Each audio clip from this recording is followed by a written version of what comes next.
केन्दुझर जिला चंपुआ निर्वाचन मंडलीर विधायक सनातन महाकूड बड़बिल सहर पई तांको प्रतिनिधि नाम घोषणा करिसंती।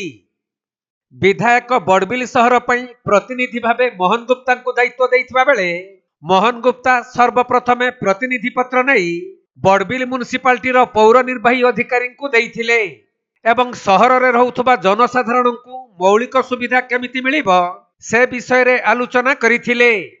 परे बड़बिल थाना रे पहुंची थाना अधिकारी रमाकांत मुदुली को भेटी प्रतिनिधि पत्र देइछंती आउ तांकु मिलिथिबा दायित्व को सुचारू रूपे पालन करिवे बोली सूचना देइछंती।